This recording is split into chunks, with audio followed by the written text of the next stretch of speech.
Right. Okay. So we're all good? So I think we'll kick off. I think this is as many we'll get that tonight. Just wanted to welcome you all to Chester Moot. If you've not been before, my name's Mark. We run this on a monthly basis. We have guest speakers like we have tonight. We also have evenings where we get together and we just talk about whatever's pressing on our minds, whatever kind of occult stuff it is. We're all excited about what books we may have read, what ideas we want to discuss. So if you're new to this, thank you very much for coming down. I hope to see you again at some point. But the most, to get straight to it, because I'm quite excited, I've been looking forward to this all week. We're very, very lucky to have Steve Nyland with us tonight, who is giving a talk about ancestral healing and ancestral practices. I don't feel qualified to introduce you. You're too cool for me to introduce. But can I have a go anyway? Yeah, go. So Steve, Steve, you're a bit of an overachiever. You've had a far too exciting life for me to kind of go into. But primarily from what you're going to be talking about tonight, you've trained under Dr Daniel Foor, who was kind of spearheaded a lot of the ancestral healing stuff in the Western tradition. Is that fair to say? Yeah. And you're also an enthusiastic permaculturist. Yeah. Emphasis on the kind of haunted aspects of permaculture, which is the sexiest type of permaculture. It is. So and so there is an awful lot more I could say, but I think I'm going to be jabbering away. Not very. In fact, I've lost the ability to speak already. So without further ado, Mr. Steve Nyland, thank you very much. Thanks, Mark.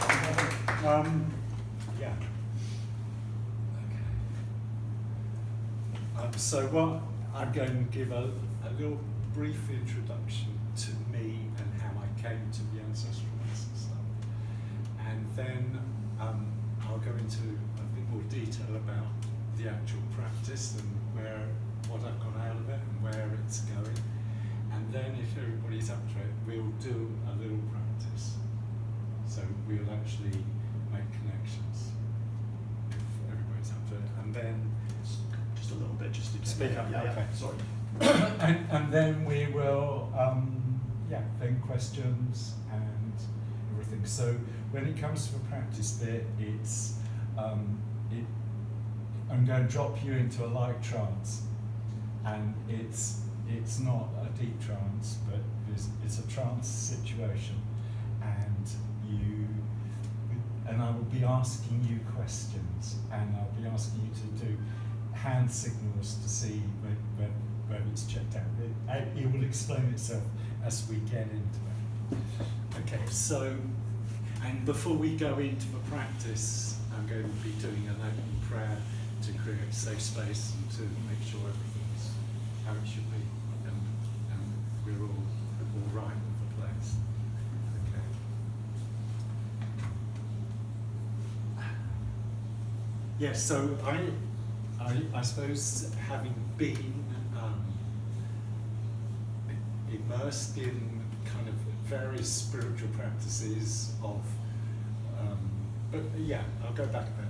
I was told by the land spirits in Canada in about 2002 to come back to the UK. I'd been there with my partner and a 1-year-old kid, and we were there, and I had a whole bunch of experiences that really, really opened me up. And I was told very, very firmly by the lands there that North America's karma was not mine, and that the UK's was, and that I should come back to the UK and find my own native traditions. And so since that point of returning about 2003, Yeah.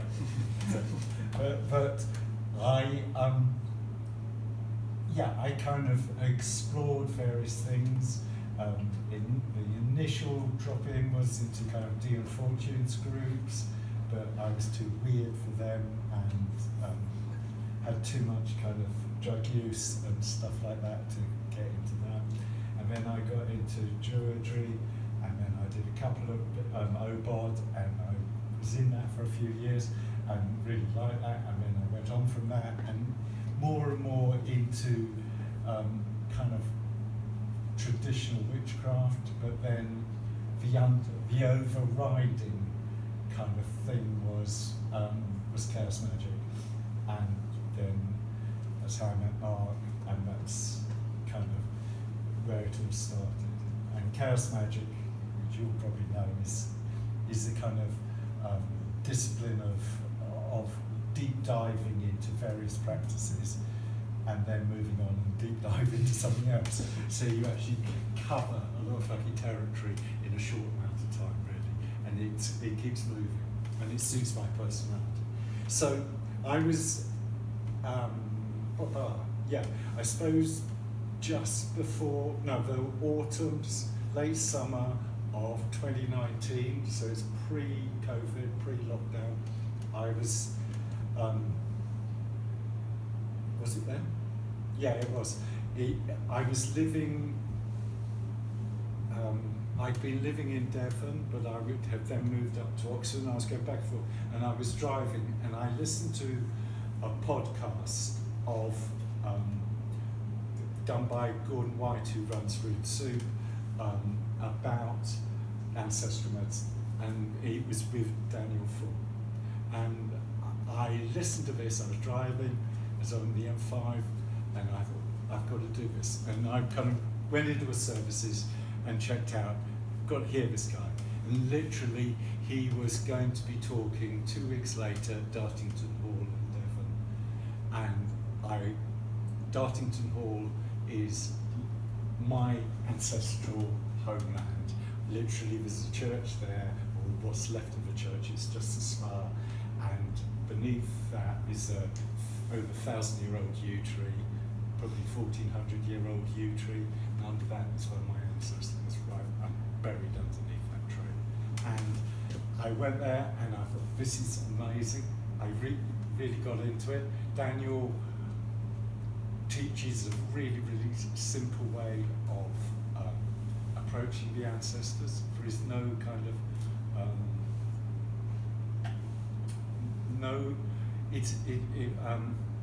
in a sense, there's no religion involved in it. It's kind of direct ways of connecting.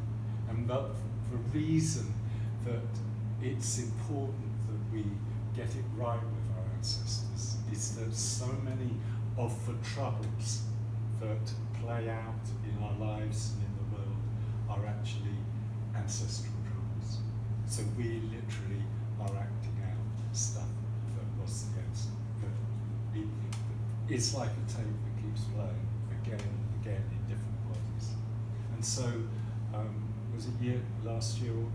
Last year I've ended for practitioner training with Daniel, so it was a year's training.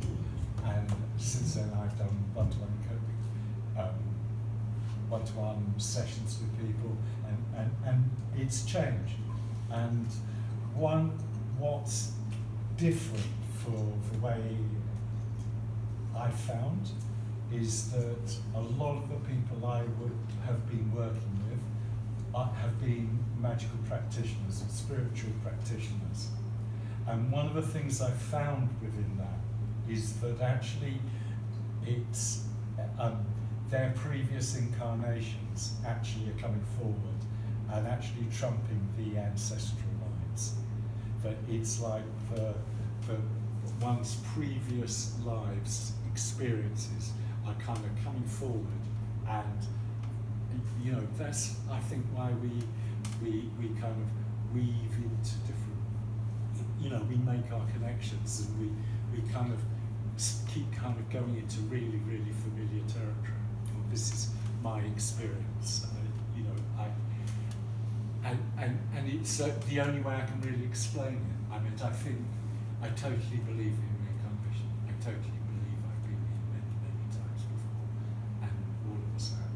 But we're not new to this game. We keep coming around. So, if we go back to what the actual ancestral medicine practice is that you get it right with your 4 major lines initially. So you have your mother's mother, mother's father, father's mother, father's father. And if you're adopted, then you actually have got 8 rather than the 4, because you've got two sets. And it doesn't actually matter if you don't know it, because the spirits, when you connect up with them, they know it anyway. And what for practice is that after creating safe space, which is what we're going to do, okay, that you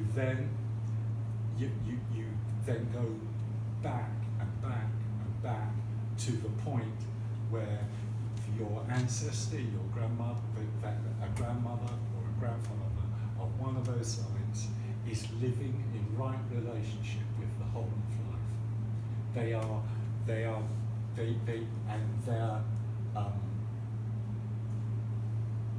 They're kind of, and everything before them, they were in total balance with life. They were doing what humans are meant to do.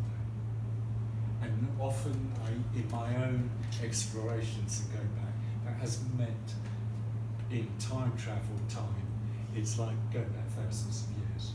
You're going back to pre-Roman Empire.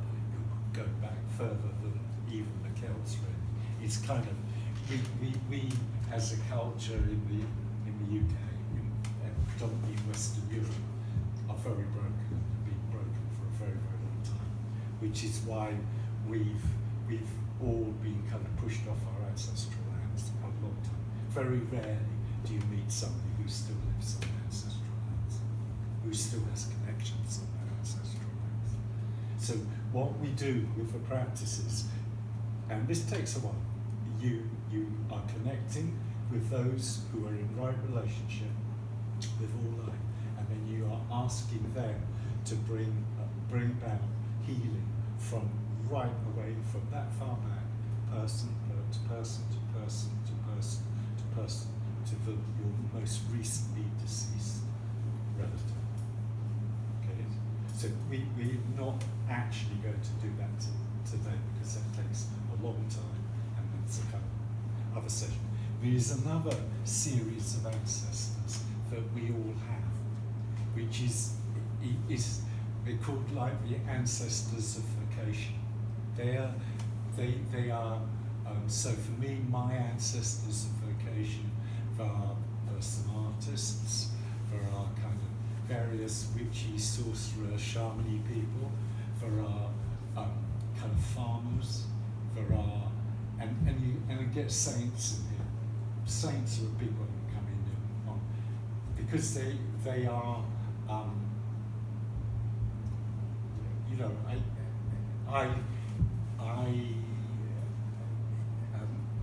when I was a kid, a teenager, my huge fear was I was going to become a priest. It scared the shit out of me. Is this the life I was meant to live? No.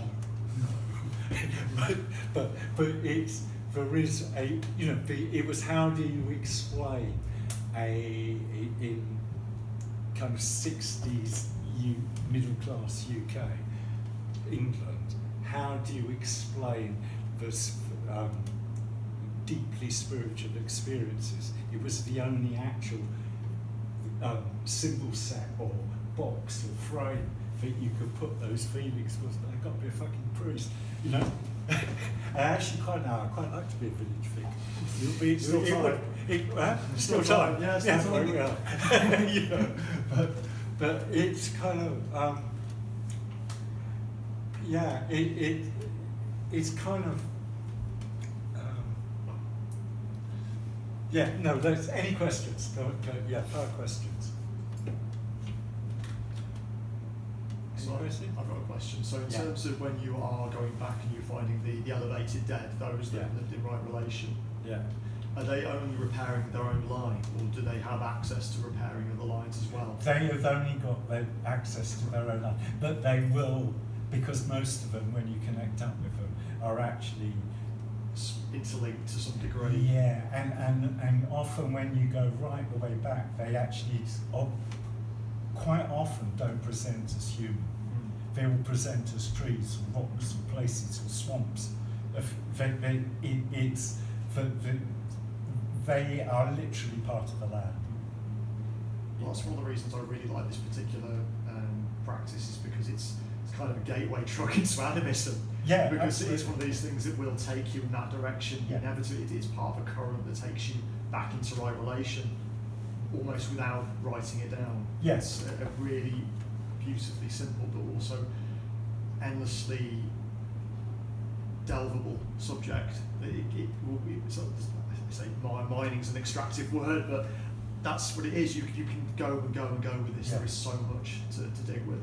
Yeah, I mean, It's I've used the techniques. I do a lot of work on some land near Bangor in Snowdonia, and there were a lot of troubles on that land. And we used the similar technique of going right the way back to the ancestors who lived on that land, who lived in the hut circles and the hill fords that go along the glacial moraine that comes down the snow. And they lived there. And asked them to then, because they lived totally in right relationship with everything around them, in vast kind of temperate rainforest, the oaks, and they lived so well. There was so much shellfish and salmon running up the Ogwen. There still are. But I mean, and I asked them to contain the troubles that were going on within the land. And these layers and layers and layers. I mean, all of the lands, these lands, there's no, in respect, maybe Antarctica, most land has got human layers and layers of relationship. And we you know, a lot of cultures actually have stayed in right relationship. We haven't. We got broken a long time ago. Very, very long time ago. So in a way, these are techniques of ways of getting back into right relationship, which is the animist. Because and they come through, and in a way, when you make the connections with them, they it's like they've been waiting for you. You go, oh yeah, right, okay, you finally got it. You know, they want us. You know, they want us to do the work, because it's, you know, there's so much shit going on in the world, and this is a way of really helping the unraveling of that, and it's big time healing. It's, you know.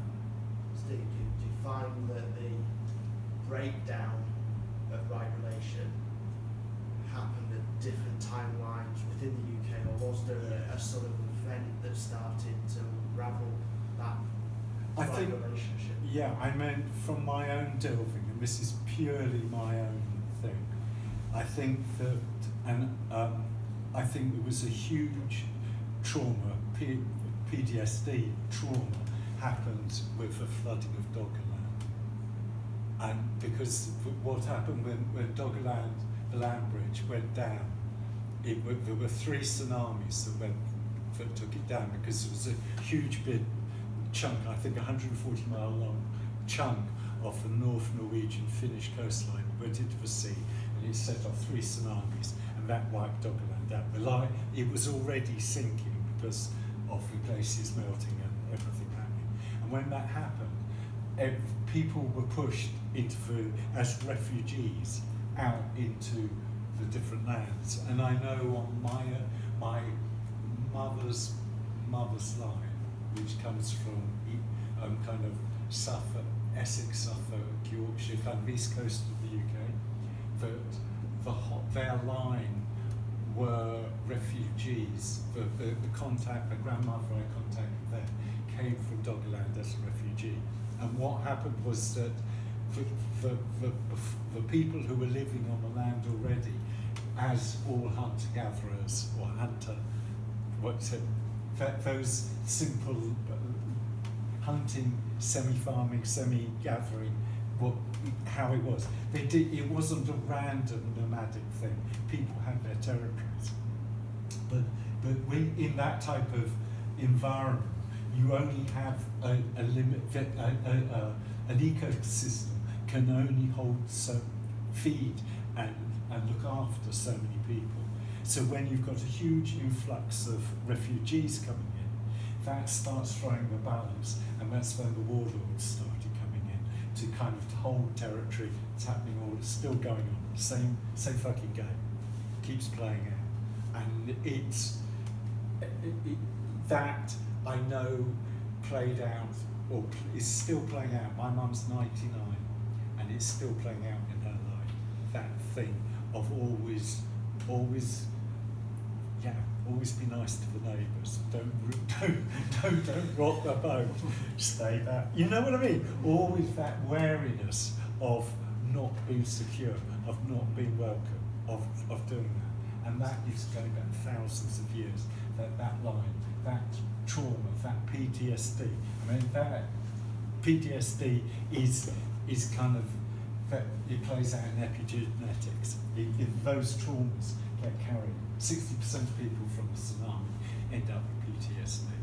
And so most of our ancestors will have suffered from PTSD. And that carries through into our lives, those layers of trauma. And so by going back further than that point of trauma, the healing can be brought forward. So those patterns need to play. And the beauty of it is that as the healing works out, as it progresses, one starts healing out it for your whole family, for your living, for your kids, it plays right the way through. Any questions? So not necessarily a question, but more of a comment. It's a trophic cascade in that sense, which is incredibly powerful. Do you ever find that when an ancestor will not agree to provide healing? Yeah, well, when you start doing it in request, basically, so a practitioner holds the space, or you can hold it yourself, but it's nice when somebody's doing it, is when an ancestor comes forward, you ask them a series of questions. And if they can't answer those questions, you ask them to take you to somebody who can. And often it goes like that. They can't do it. They will get you. You will ask them, "Do you live in right relationship with all those who came before you?" And they go, so you go, "Please, can you take me to somebody who does?" And they always end up doing. Yeah. You go back. Yeah. Any other questions? So the relations of the ancestors is a relation to your incarnation now, isn't it? It's not necessarily related to the essence of No, it. these ancestors are blood and bone, so they live within one's blood and bone. Okay, the ancestors' vocation are the ones that are connected with one's incarnations. Makes sense. Yeah, and they have a huge influence. Just going back to what you were saying about when you were working with the land spirits at Molokai, when you asked them to take on that responsibility or that role of holding the trauma. Yeah. So what is the actual process of that? So what are they able to do with holding that trauma? Are they containing it is the word you use? So what does that mean to contain that trauma? Does that mean to ameliorate it, or is that to deal with it in a way that is alchemical in terms of it transmuting it to something else? Yeah, it's transmuting. You ask them to basically put it in a container, and then to start beaming the healing into it, and it takes whatever time it takes, and you always kind of end up a communication, asking them what you can do, Right. and being embodied, what can we do for them? Because that was the other thing I was going to ask, because it's all very well saying, the ancestors will sort this shit out, I don't have to worry about it. Like, it is embodied. You need to contribute your actual physical essence to this in terms of doing work that is required. I mean, that's a given, doing the work that you're doing in Molokai anyway with a project in that field, or project that you and many others are involved with. But I just wanted to kind of emphasise that there is a corporeal responsibility that we have. Yeah, I mean, I had one. I was working with my mother's father's wife, who were Lowland Scot who went to Ireland as part of a plantation in Ireland, and I connected up. I'd gone right the way back and then come forward, and I was connecting with this guy who was a seaman, probably about 4th century, and he was kind of working the seaways from Scotland across to Ireland, across to, you know, to over to Wales. You know what I mean? He was trading the seaways in about 4th century. And I connected with him, and I asked him at the end of the session, what could he do for me? What could I do for him? And he said, go for a walk on the beach.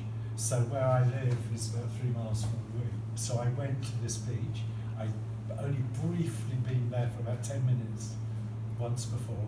I went to the beach and I walked out on the beach, and he came into me and he used my eyes. And it was like I knew everything. It was like he was using my eyes to see a place he knew, you know?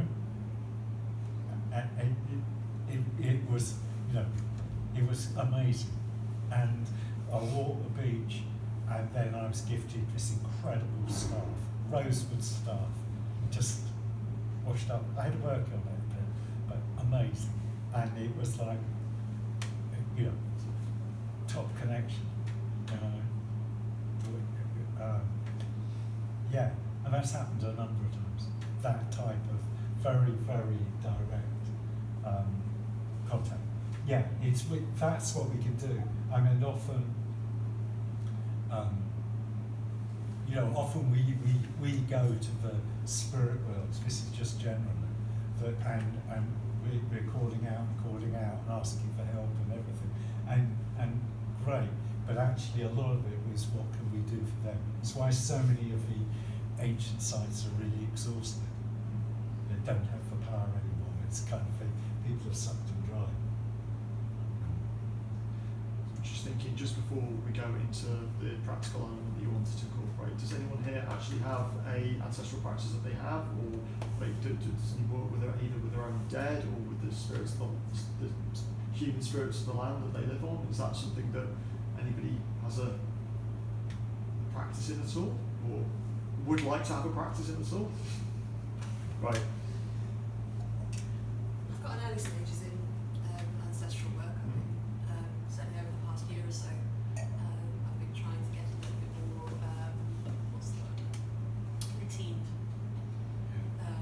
into a lot of stuff's gone on in the past. I did meet someone a year ago who pointed out, as you have done now, recommended the ancestral medicine book and to certain problems that I've got. I've got a lot of eye condition, and he recommended looking into more ancestral line to find the roots of where that came from, and it's just sent me down a rather wonderful rabbit hole. It's as you're saying about the ancestral lines, not just within your own family, as you say, your own blood and bone, but also within the people that have lived on the land prior to you. Talking about the Ogwin, I used to rock climb in a mountain down in the Ogwin, and being out in that environment and feeling that as a spiritual person was just it's exquisite. It really is. It's beautiful. It really is beautiful. As you say, it's more of a asking less of the shower blessings and assist and make my life wonderful. It's more like, how can I put back? How can I serve you to better, you know, whatever comes next, to allow everyone else to ascend that little bit further. It's yeah, it's a wonderful practice to get into. It really is. It really is fun. Yeah, this has come at a very good time for me. Cool. It's really good. It's perfect time for me, especially. Yeah, it's really good. Yeah. Okay, so what I thought we could do, because what we'll do is I think we'll go and go in and get a guide. I'll see who will come forward as a general guide to help each one with their ancestral work. So this could be an incarnational one, it could be a vocational, it could be on the family lines, but we'll just get a guide. You know, ask for a guide. Is that everybody okay with that? Right. So Okay,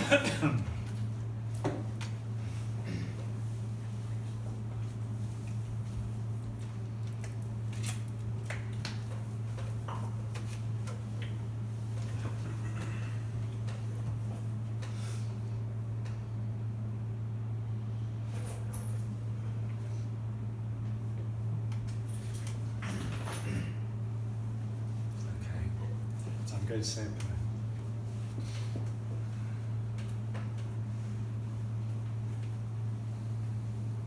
So the sky is above us, and the holy earth is beneath our feet, and the waters surround us. There are great powers before us, behind us, to our right and to our left. So we're collectively in a safe space, a protected space. Each individually, we are individually within our circle.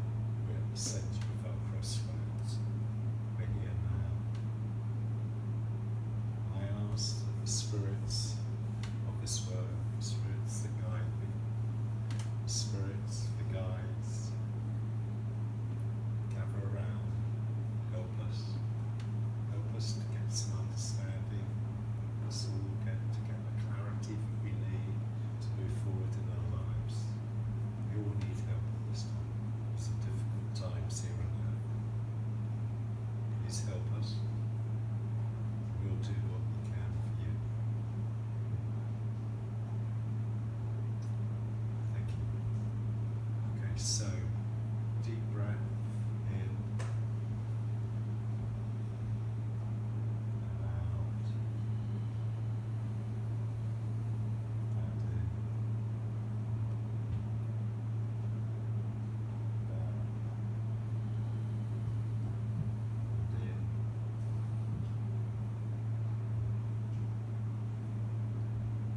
out.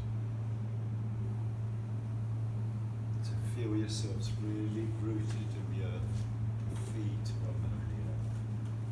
We're here in this room, this basement, right here, right now.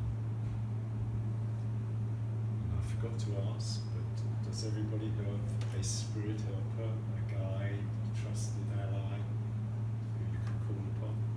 Does everybody have that? Yeah. Do you have a feeling, a kind of, at points where somebody, you've had a feeling of being held? A feeling of being held. Call that energy, that feeling. We've all got it. Okay? They come to you. Is everybody feeling that connection? Yeah? Okay. So ask those beings, those spirits, those energies to clear your personal space. All distraction.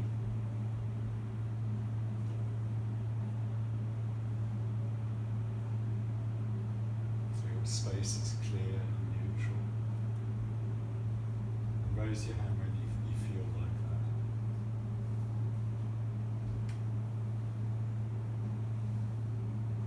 Is that everybody? Yeah. Okay. So now ask them to put a layer of protection around you. And raise your hand when they've done that. So you're fully protected and completely safe in your own personal space. Ask them to do that.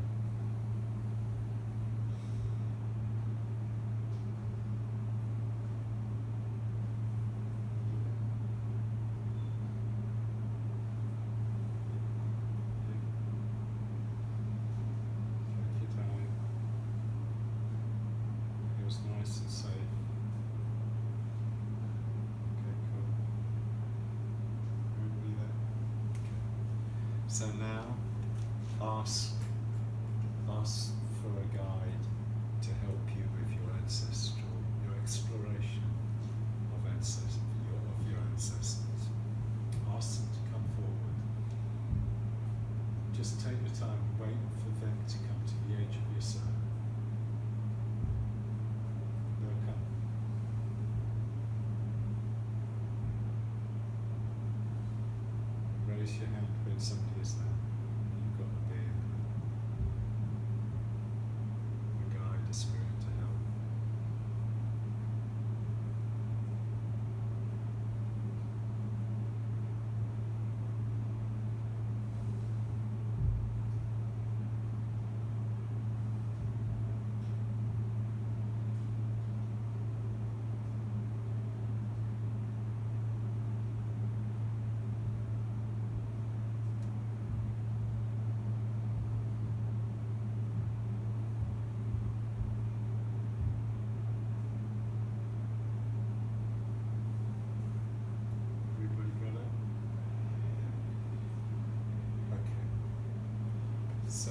feel you love, blessing, healing.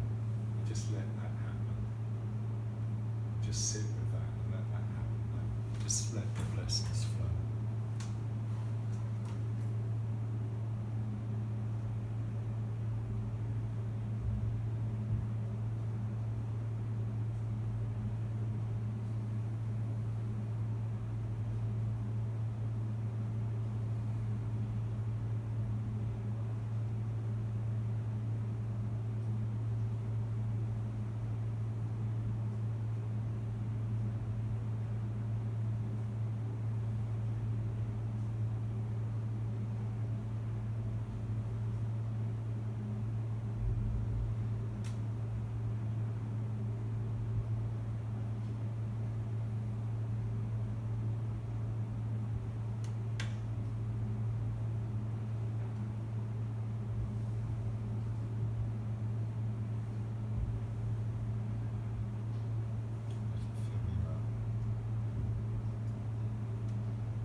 Flow from you into your family, into your loved ones, into your environment.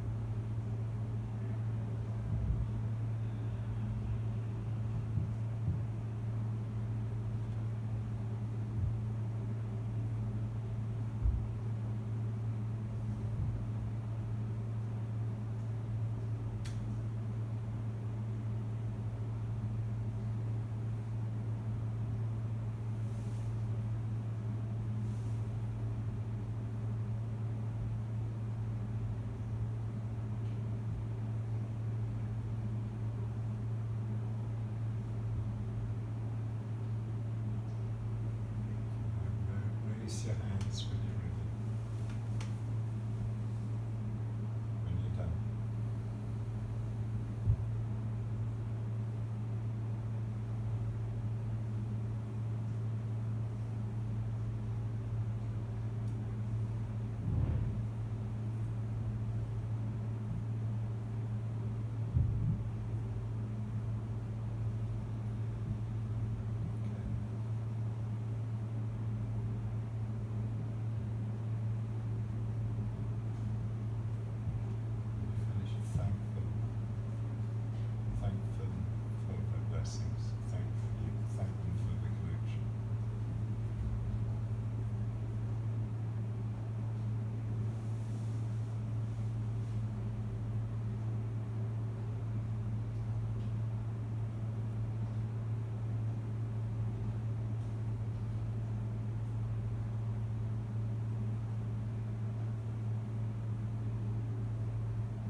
this before, a very similar exercise of all the key, and the work that I was given them all the key, I've still not got around to doing it, so I've just had my arse handed to me.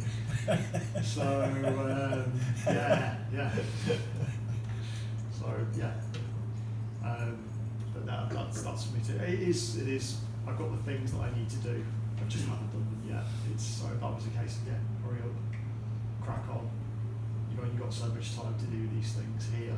Like, so that's what I got, like a bit of that, Thanks, Steve. That's great. Is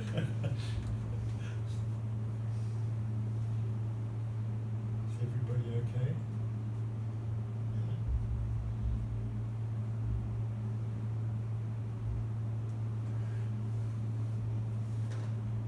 So my guide, the guy that came, showed me that I've got to get my glass more than half full, get it filled right up and let it overflow, and just keep it overflowing. That's what they showed me. So it spread along, and they showed me work I've got to do really. Same sort of thing.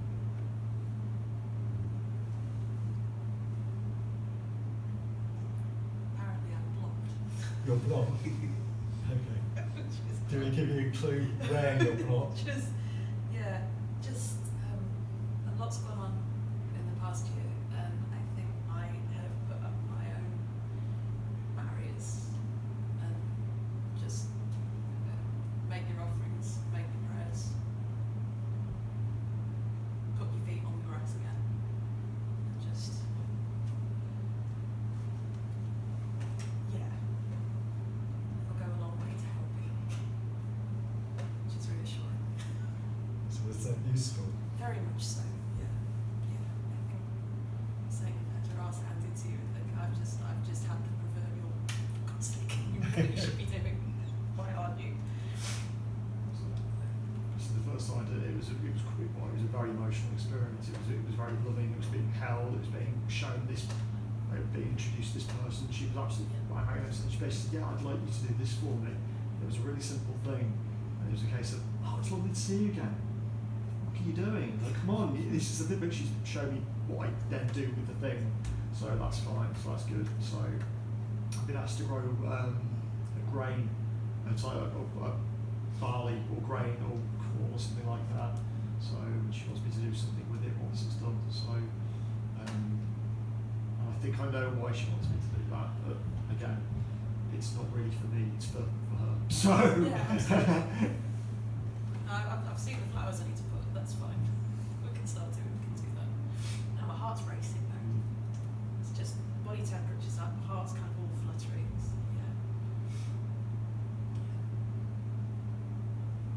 Not to ponder. Thank you. Whenever I try and connect to like an entity or a spirit or something, I never connect with something external. It always seems to be like a version of me, but like, I don't know, in a higher dimensional space or whatever you would say. Someone who has seen my life and knows. So when I do these practices, it never communicates through like words or anything like that. It's always like I have a thought and then I get a feeling. And I did ayahuasca not too long ago, and everyone was connecting with Mother Ayahuasca and everyone was connecting with their ancestors and the spirits, but I don't seem to be able to connect with spirits. I seem to connect to like source or what would you say, like your higher self or something. In these like sessions, it always seems to be that it's me guiding me. There's no one else. It's just me guiding me. I found comfort in it. I did get jealous when people were connecting with spirits though, but I do find comfort in it. Yeah. I think there is. I used to feel a similar thing. You do something, and people coming out with these amazing Disney visions and all sorts of stuff, and we're really connected. And I never got them, and I used to think, and I think that's it's part of our kind of, I don't know what you call it, our Western, modern, New Agey, or whatever it is, spiritual practice that we all expect it to be really visual and to get, you know, big film show and stuff. And I never got that. And I was thinking, God, I'm fucking defective. There's nothing, I can't do this type of stuff. But actually what it is we have all the different clairs, your clairaudient, your clair visual, whatever. And for me, it's, I get a knowing. I just know stuff. I don't see it, or occasion, but it's a knowing. In a sense, what you're saying about a connection with source, you know that connection. Yeah. But there's so much emphasis putting on the groovy visuals, you know. It'd be great to have groovy visuals. I do. My head's very visual. Yeah. I'm an oil painter anyway, so quite creative minded. So it doesn't surprise me. And the way I dream as well is always glorious technicolor and sense and taste. Also, it's a real onslaught. So those sort of trance states, I do get those sort of not so much like a film reel as kind of snaps of imagery. It's interesting. It's interesting. Yeah, definitely.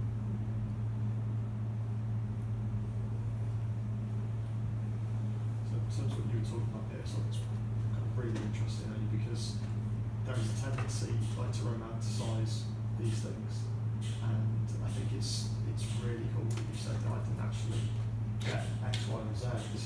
This is not what I'm expected to see, and therefore you're questioning it. The only thing I can say to, like I said, take advice. I'm not going to give advice because I won't take my own advice. But if you're getting stuff or it's taking you in places where you wouldn't necessarily think of yourself, it's a thought or an image. So if you don't get image, or it's a thought or a feeling that you wouldn't necessarily always feel, or is completely left field. I think that's the point when it starts to be, it might be something else, or it might be I say contact. I don't have great terminology for these kind of experiences. We've been kind of robbed of it by the Enlightenment. But when things get to the point where I don't think I would have thought that, or I know this is not the direction I would have thought this had gone in, that's when it's probably time to lean into it a little bit more. It's the thing that I get whenever I'm journaling. It's when the thoughts are completely left field. It's like, well, that's where it's interesting. That's where it becomes almost independent of me to a degree. Whether it is or not, whether it is just there's so many different ways you can look at this. Whether you want to look at it from the materialistic, psychological perspective, that is all just different facets of yourself, just subconscious, that's equally as valid.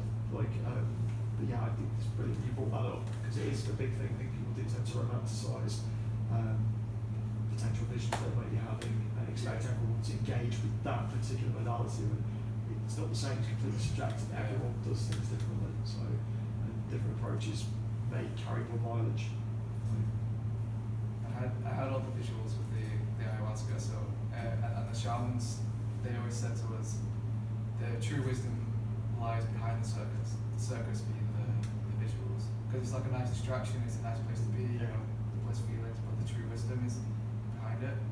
They always said it's the feelings, it's the intuition that you get, and that's where you should be listening to, not the. They actually said like the thoughts that come in are like one layer, but they can also be very distracting, and you have to listen to the deeper realities of things. I found as well that I'm used to being very visual, but very just sort of a voice and then often a feeling or emotion, and it might not mean anything at all. I learn not to try and chase the meaning of everything. You just say, okay, fine, and then maybe 18 months to 2 years later, pick up a book and the words are identical, and then all the meaning comes through. So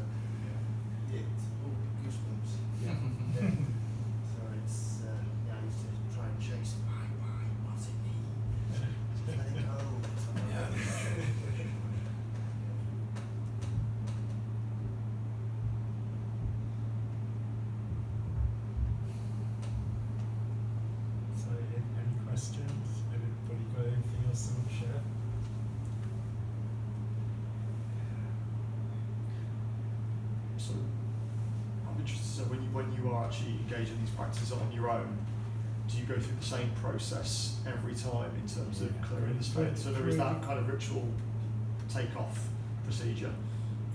Yeah, pretty much. Although I suppose I've got it really pared down, and because I did I got my 4 lines pretty sweet, and in a way it's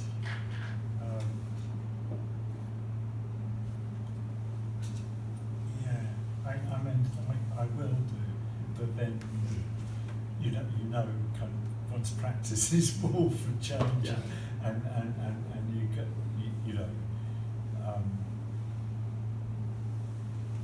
I always start with the same format I started with basically creating the crossroads, the safe place, the container. When one with that, and that's kind of like a daily practice of creating that place where you're at the centre of the crossroads and you've got and when I do that normally I've got the archangels on each of the directions and they're holding that space, and you're there at the centre of the crossroads, and I start everything with that. Do you feel, Steve, with the work you've done, there's more trauma to be healed in your ancestral lines, or do you feel that you've been able to I think it's clear that? I think it's pretty much cleared, but I think I was thinking about this the other day because I think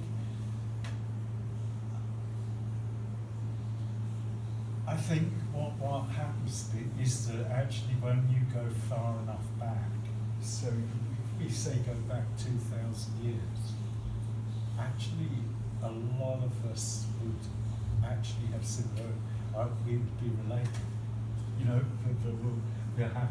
I have a friend I've been talking with who's a lot about this, and we've just realised that we've actually got ancestral connections that we didn't know we had. But it actually, it was, there is something new. Is why somebody is when somebody caught up with something is happening, a connection that's gone right way back, and the only thing that makes sense is that actually it's like that feeling of family. That you meet somebody, you think this is family, and it's right the way back. And I think this is going on all the time. It's like, I think one of our real big problems was that it was that the church deliberately did that, and in a way it was, well, the empire did it, and continues, is that kind of the disconnection from place, because when you go right the way back in time, people were literally buried on the lands where they lived, and I think that actually people actually incarnated within their own family. I know I have one ancestor which I know was me in another incarnation. So I only know of one like that. But I think for in a kind of indigenous or a peoples who lived really close to the land, you would be continuously reincarnating within your tribe, within your group, your family, your clan. You would keep coming back, and you see it in some places. You sometimes see like somebody sitting in a pub on a bar stool, and they've been there forever. It is kind of.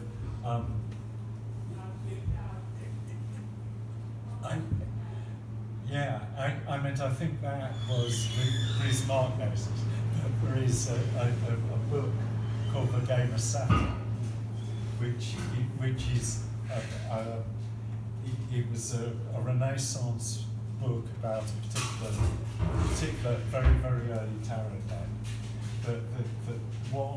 It was an elite system of of kind of incarnational management that this particular elite family who actually have fingers in our royal family, that literally they were using the technology that the Egyptians had kind of developed to reincarnate within specific family lines. I mean, the Celts did it. The Celts believed in exactly the same thing. The Celts, you could basically take out a loan and pay it back the next lifetime. You know, it literally, those things played out. And I think this was normal. I think that's how it is. But we're all so disconnected and broken from this is way off, but you know, No, I'm always down to talk about Game of Saturn related stuff. Like, yeah, Solar Busker is infinitely interesting. But yeah, no. Yeah. Yeah. I mean, it's kind of, you know, I mean, the whole thing is way fucking weird than what's laid out to believe it is, and we're all entwined and the things that are playing out, you know. I think probably where this Game of Saturn thing came in is literally there was an elite ruling hijack of a technology that was actually everybody was doing it, and it was held within just a certain elite groups of people, and the other people were broken from those connections. So the cycles were broken. And I think it's part of the trauma. It's part of our lack of connection, of not knowing where we came from, of not knowing where one's home is. We all have that feeling. Where's my home?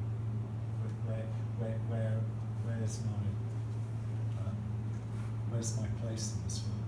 You know, we all know that actually we should feel it. We should know where our home is. So one thing I'd like to bring up, just to challenge that a little bit, is that there is a kind of an over-romanticism with land. And I know you've mentioned land in terms of where our ancestral lands were, the land that we worked on. A lot of that is unrecoverable now. So how do we kind of square that circle in terms of going forwards and getting into right relation if that land is not accessible, or we're not able to find out what it is, or engage with that in any meaningful way now? Because I know is it Rhys Wildermuth? He's writing. Yeah. He's doing a lot of work on the how we've fallen out of relationality with land. Yeah. And I think that may be something to read upon, bring into a point. Cause I know that work's ongoing, but that's the one thing I'm kind of worried about. This kind of fetishism of ancestral land or of a place of blood, and that can get very dark very quickly. Yeah. So, are there any techniques to avoid that in terms of? I think it's building the relationship with the spirits of the place, and also I think that definitely. I think one gets called to certain places.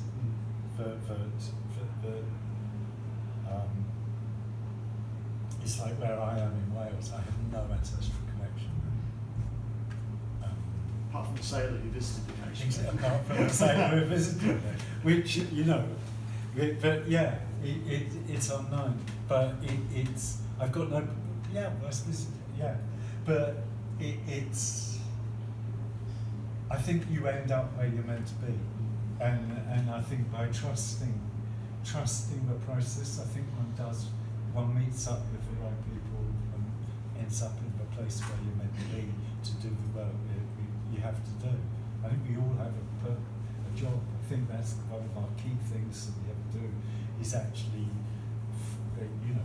is what's the contract I signed up for when I took this life, and I think we all do. I think we all do sign up for a job to do.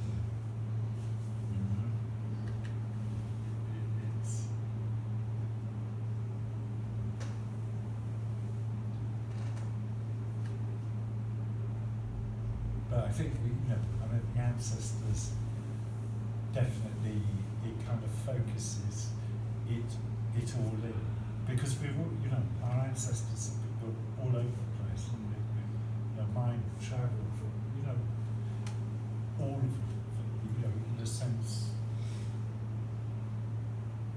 we are, you know, we're a soup, we're a mess, really. Well, it's a huge misconception that people think that people didn't travel around. People did travel an awful lot. Yeah.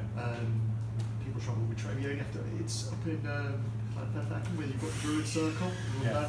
So that's it's in the Olympic Axe factory up there. Yeah. Those axes are transported all over Europe. You find those particular axes all over Europe, and people were travelling with them as well. They weren't just the people. They weren't just the goods. There were the people travelling with that as well. Yeah. So there is a web of interconnection. Yeah. Back then, people did move around quite a lot. Yeah, yeah. I think there's also another thing I've really noticed. I think we're kind of lost. I know that within the same particular ancestral line, which is my father's line, there was a huge trauma about being the one who lost the family lands. That was so big that you know, the land had been yours for generations and generations. This is down in Devon, and it was the family land, and you as a person was the one that lost that through poverty or war, illness, you know, all sorts, and then you were the one that lost. And there was definitely, on my father's line, when it came to me, was this huge feeling of trauma. That's the for me. But it was huge. It was really big. Of this longing, huge longing to get, in fact, in a sense, to have land. I mean, it is, as you say, it's really, you know, you get into weird Nazi shit. Well, this is the thing is that if you go in any direction like that, there's always going to be that risk. It's not an inherent risk, but it could be taken in very dark places, like anything. Yeah. And I'm just keen to know if there's any techniques to mitigate that. I know that I'm quite certain that I know how to circumnavigate those, but some people might associate ancestral practices with the wrong type of thing. Yeah, yeah. And there's kind of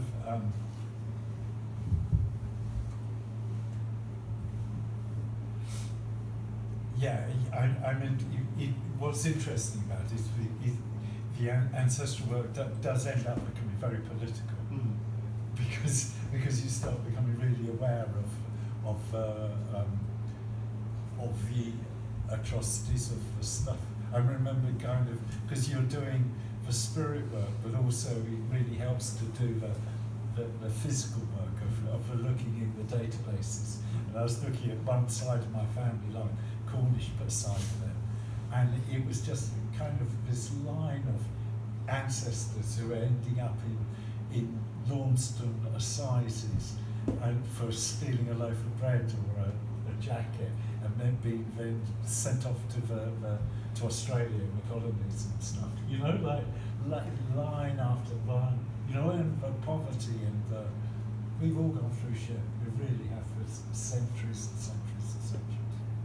Personally found industrialisation was a really big thing. Yeah. Really big thing. People migrating to cities. Yeah. Like, I don't know if anybody else has done their own kind of my ancestry. Ancestry.com. Yeah. Like, if you just go through the censuses, you can see generationally people moving out of the countries into the cities, and it's fascinating, but also really horrible when you start to dig in from this angle. It's like people lost a lot. People lost an awful lot. All mine ended in London. You know. Yeah. All those lines. Wasn't a great place. Yorkshire, Norfolk, Cornwall, Hampshire. You know what I mean? From everywhere, all in London. I'm thinking more positive now, though. What benefits?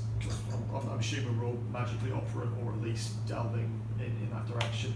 Have you noticed any particular benefits from having started doing an ancestral practice and going into the training to your own magic work? Is that something that has improved? Has it changed the way you approach it? Has it made some things easier, some things harder? Yeah, because in a sense it's definitely easier. Because now I'll tell you where there was a real big blockage, right? Because on my mum's father's side, there was they were the ones gone from Scotland to Northern Ireland.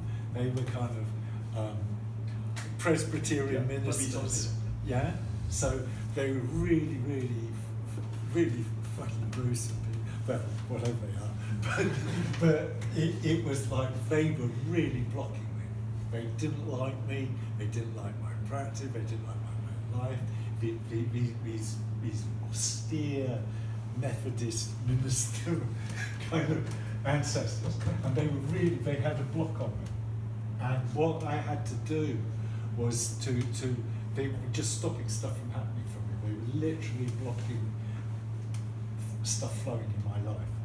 And what I had to do was get the ancestors right the way back to once the healing of them happened, and literally they were absorbed, because as the healing moves forward, they get absorbed into the in a sense they like hive beings, like fairy. They kind of the healed ones become like one being, one entity, and they come back. And once these staunch Bible punchers kind of got pulled back into the hive of kind of spirituality, of that they knew that they didn't need to express themselves in this kind of completely rigid way, but it didn't work. It suddenly freed everything up. Suddenly, boom, the roads opened. And it took a while, but that opened it a lot, because they really, really didn't like my magical practice. You know, seriously, I was working for the devil, you know. it was no. But yeah. What is the process of healing? Like, if you make contact with an ancestral spirit, you notice a trauma there or whatever, what's the process like? How do you... Basically, you get them to do the work. So is that like the question? So you say like... Yeah, you set the process in those. So you go, like I said, you go to the ones who absolutely lived in right relationship with all those before them, and you ask them to bring the healing forward, and they will do it. We don't need to engage in that work. We just witness it, because we can't do it. Because we aren't in the right place. We aren't coming from the right place. We're in the process of getting to the right place. So we get them to do. You know, they do the work. They want to do the work. That's, you know, in a sense, that's what it's all about. Does that answer it? Yeah. And is there a way to heal these traumas without contacting the ancestrals? Like, it's probably ongoing. It probably is happening, but this is a way of. It's a very effective way of getting it. It's clean. Yeah. Yeah. Because the way I understand it, it's the process of letting go, isn't it? It's like bad energies or the things that you've been holding, karma. Yeah. And the ancestral way seems to be the best way to go about healing those things. Yeah. But are there other ways of, you know, approaching these topics? Yeah. I mean, Like releasing the traumas. Yeah, I mean, all the kind of, you know, the whole toolkit of psychology and all, you know. Yeah. Yeah, you know, there's great stuff within that. You know, family constellation stuff and all that type of stuff. You know, they're all. There is you know, in a sense, we're really blessed at this time with a huge toolkit of different things that we can use to help. But I think what's I think the ancestral one, you're really getting to a root. You know, the other stuff is I don't think psychology and stuff can really get to the root.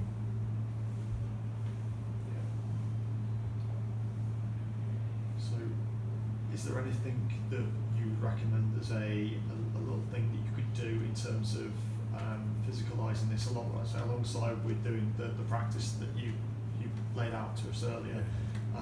Do you have a space where you kind of celebrate your ancestors? Is that something that you'd recommend?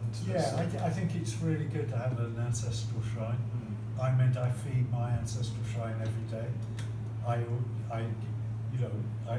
It's set up. It's set up on my Bible punches Bible. I've got a big family Bible. I have various photos of a skull and various bits of stuff, and I give coffee and water and whiskey and wine, and I feed them, and pretty much daily a candle. Sometimes I forget, but in most of the time I'm feeding them, and acknowledging them as part of my life. I think, but not kind of obsessively in a way. They're there. I think it's said it's not a good idea to have your ancestral shrine in your bedroom because you don't want them watching. What's going. It depends what you're up to, Steve. Of course. I'm a pure being. So. Depends how much you want to annoy the Presbyterians. Exactly. And but it's funny you should mention that with placement of ancestral shrines, because when I first approached this, I asked them, where would you like me to put a space for you? And they said, we want it in the garden. It's like I've got a long line of people who worked as itinerant farmers or gardeners. Yeah. And it's like, really practical for me. Like, I'm going to put you in the kitchen for the time being. And they're not happy about it. They're not happy about it. But and again, it's the, you need to sort of, please do the thing that you've asked us to do. But I've not found anything suitable to put them outside in at the moment.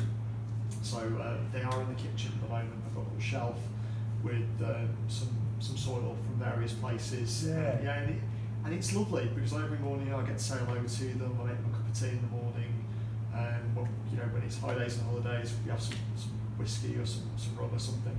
And it's nice, but they don't want to be there and they let me know about it. It's a case of, I will get you somewhere outside soon. But until then. So it's it's just funny you should mention that, like how you got it, you don't put them in the bedroom and I used to, but now I don't. I keep it separate from my other shrines. I like shrines.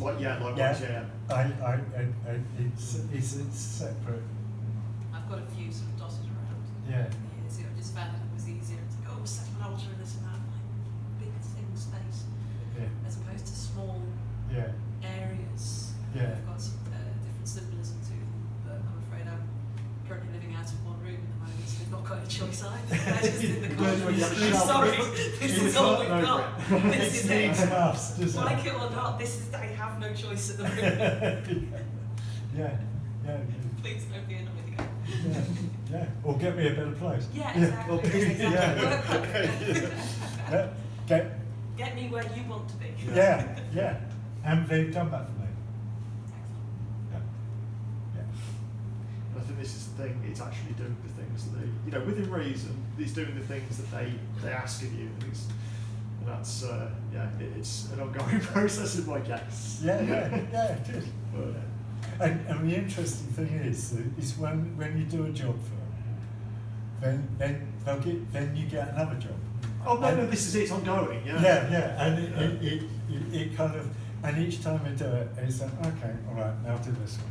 That's kind of magic. Because I want to kind of divide out ancestral practice to magic because they're two separate things, but they share an overlapping Venn diagram.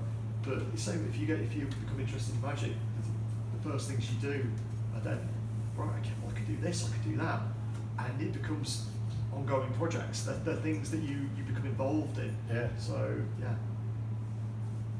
Yeah, and the more one does it, the more the sinks build. Yes. And it's the sinks that where where you know you're on the right track, right? The more sinks you get in, you know you're rolling. Definitely. Yeah.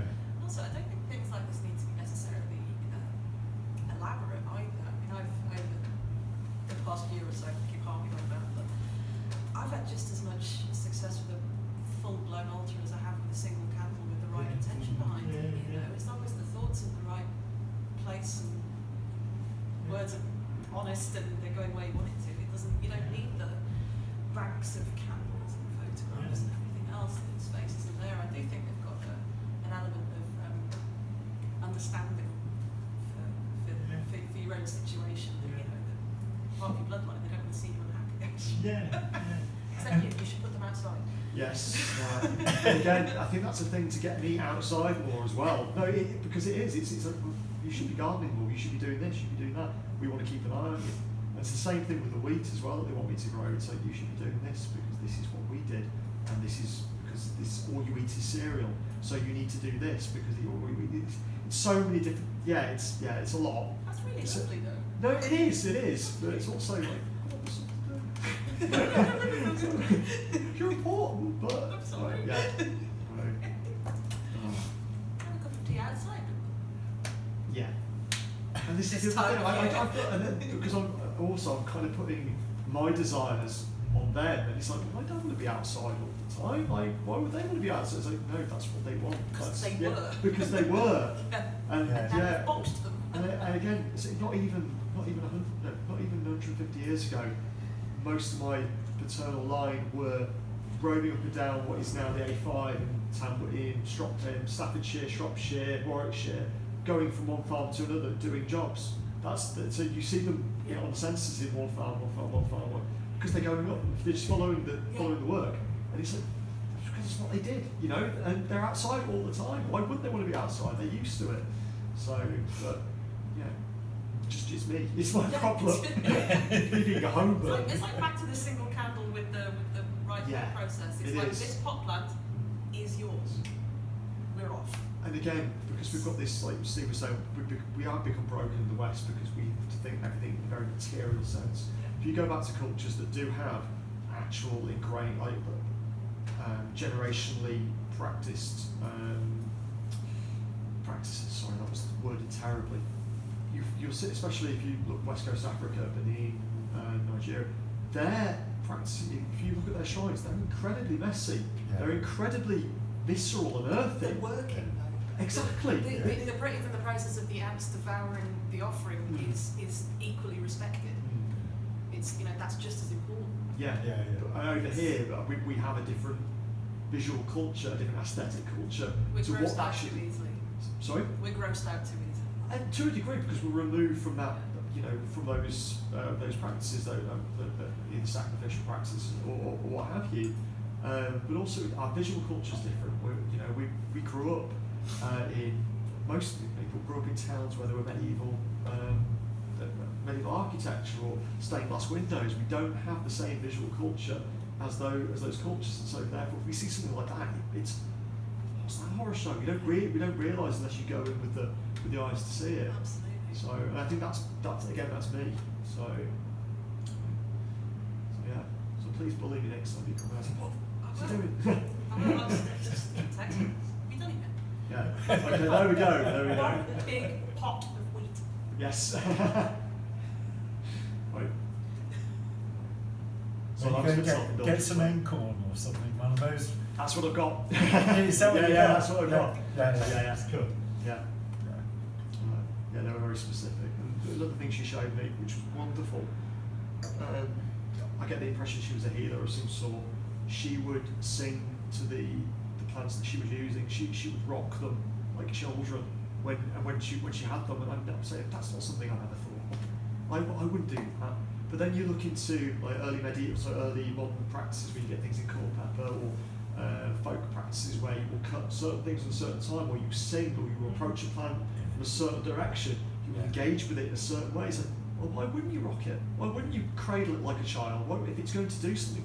So these things, they have a way of having their own symbolic nature. And when you were saying that, like, you'll have these thoughts that you try and work things out as things are happening, don't. Just let the things come to you. And it was only after a while that I realised that's what she was doing. So, it's very interesting. It's an endlessly fascinating thing to plug. Well, everything's, you know, alive. Everything embodies consciousness. It's just like different levels. So these plants, they can feel, they can. You sing and they're in a nice place, they feel it. So, have you seen the experiments where they do the plants? Yeah. Amazing stuff. So what's the kind of the name of it? Was it, what was the name of the author? Monica. It's Australian, isn't she? Yeah. The secret life Love of plants. plants. Yeah, that's absolutely fascinating. Yeah. It's in its original in the 60s, wasn't it? 60s or 70s. I think it might be more Might be a modern contemporary. one as well. No, that was the first one. This one by this Australian woman is really quite recent, and she was basically told while on ayahuasca. She was told the plants were telling her the experiments to do in her lab. Absolutely incredible. So it's phenomenal stuff. Fascinating. I can't remember the book. I've got it. I can't remember. I've not got it. It's on my list of things to read. She's referred to in a lot of things. Yeah. There was that recent book by intelligence. What's not going to come to me now. Guy who was looking at different types of intelligence in basically in fungi and plants and trees and Merlin Watson? No, that's not Merlin Sheldrake. Again, it'll come to me in about 10 minutes time. But yeah, it's just how we as people, we've hamstrung ourselves thinking that the only intelligent way to think is through human perspective. Yeah. It's looking at how things are very, very intelligent just from their own perspectives. And it was kind of breaking down those barriers of how we think and then trying to be more have a flatter ontological playing field from which we approach it. All things are intelligent from different perspectives. It's the whole idea like monkeys are really great at climbing trees, but they're crap at swimming. Like fish are amazing at swimming, but they're crap at it. It doesn't mean that they're stupid. It's just that they are very good at doing their own things. I'm sure I could have explained that a lot better.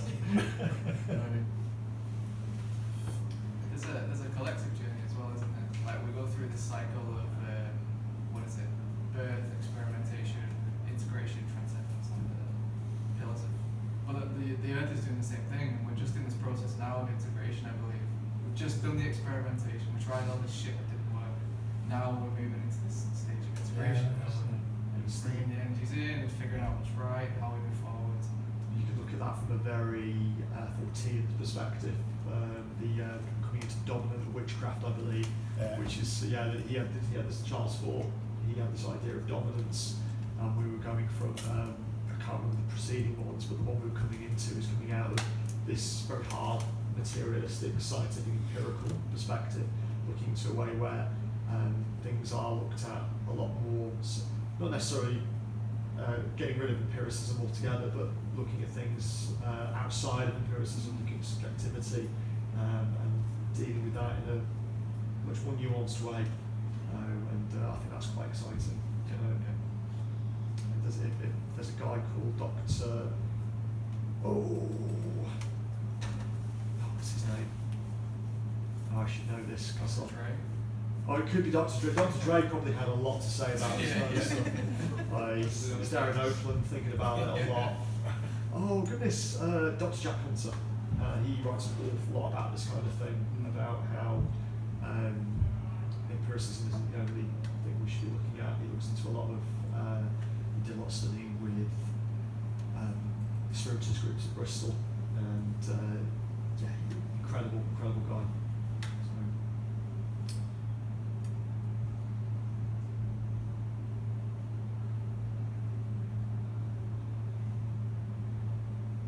So I think, have you got any kind of closing thoughts on? Well, just one, which has blown my mind actually, is that which is the fossil of a sea urchin Yeah, could you And take that- us? Sorry, could you take us through No, this? That's a fossil signature, and that's a fossil of a bone, and I'm not sure what. And I only just realised, I just got the vibe I should bring those today. And it was one of my ancestors actually had collected them at the very start of the 20th century, so it was great-grandma, Right. something like that. And I never thought, and I just suddenly got the vibe to bring those. Okay. Oh, so this isn't what you'd usually set up then? I would set up something, but it was random stones. Right. So that one came off the beach where I didn't give this really any thought. Right. Mrs. Oh, I'll take that. Yeah, I'm going to take those two. And that's so that stone there is quartz off beach near Bangor, and that one is Paraiti, the knobbly one. Or when I used to teach kids, they used to say it was dinosaur shit. Yeah. Yeah. And, that came from a beach beneath Beachy Head, the South Coast. Yeah, so that was.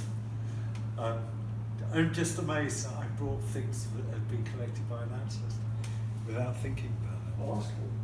That's very good. But yeah, I think I would just, like a connection has been made or something, and I think just be open to see where they want, whether other stuff comes through. It probably will. They want us to. They really, really do want us to do this work. It's when you go in a one-to-one, it works really well one-to-one, and it kind of, because it means that one can just relax and just have the space held, and then you can. It's amazing what happens when they come through, and you really, really make the connection with the old ones, because they're incredible. Absolutely, you think, these incredible, fully functioning humans in their total glory, really. Amazing wisdom that is actually all of us have got access to that. That's what our ancestors are. The ancestors is like a collective of all the wisdom.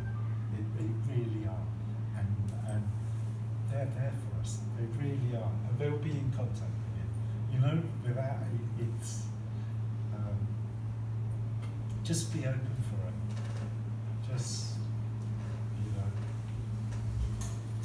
So just before we close down the space, if you'd be able to explain a little bit more about the altar space that you've got, why you've got things set out the way you have. Just because I'm just curious, is there any kind of directionality?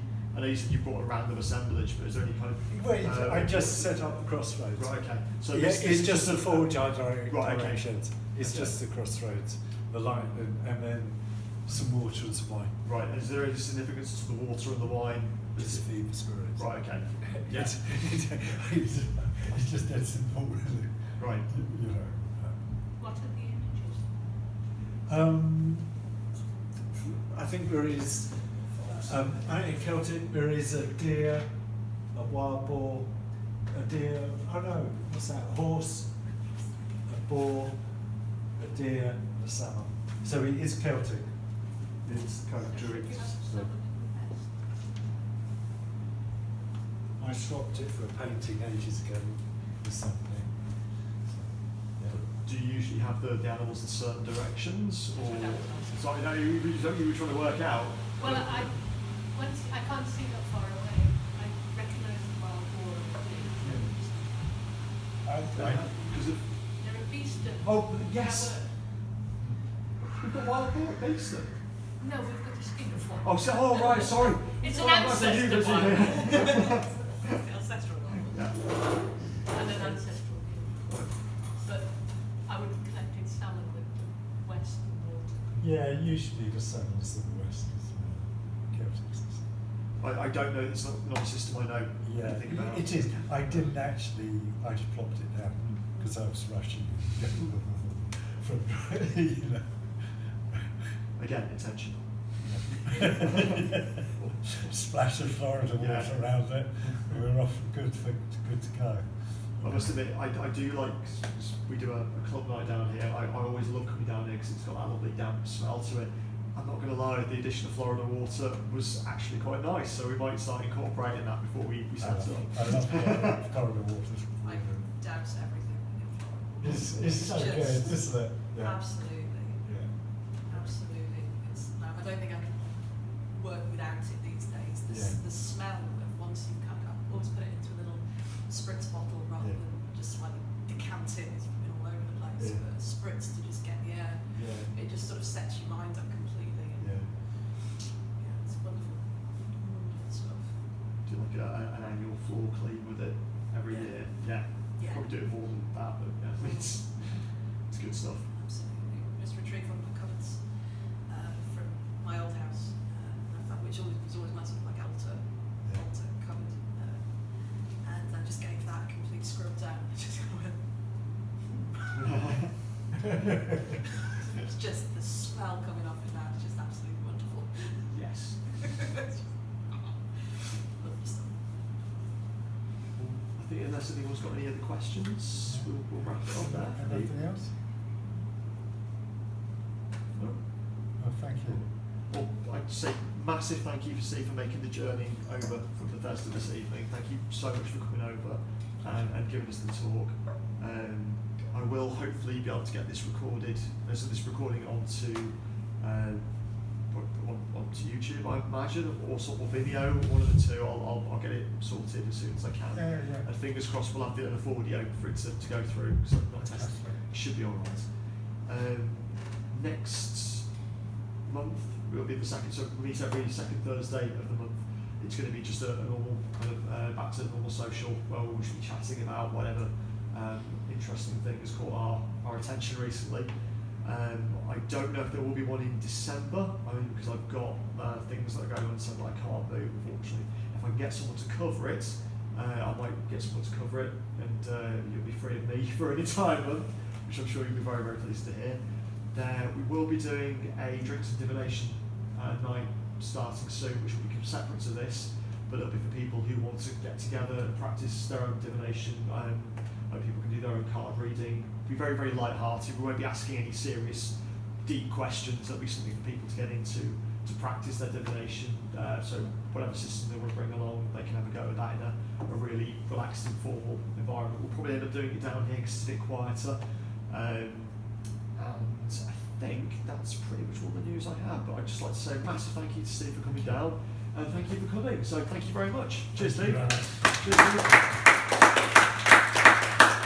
I hope it was useful in some way. Yeah, it's great. And what we'll do, I'll just hide it down here and we'll meet upstairs for a drink and a chat, if that's cool. So we'll get all this sorted and I'll get a photo of that before it goes as well. Cool.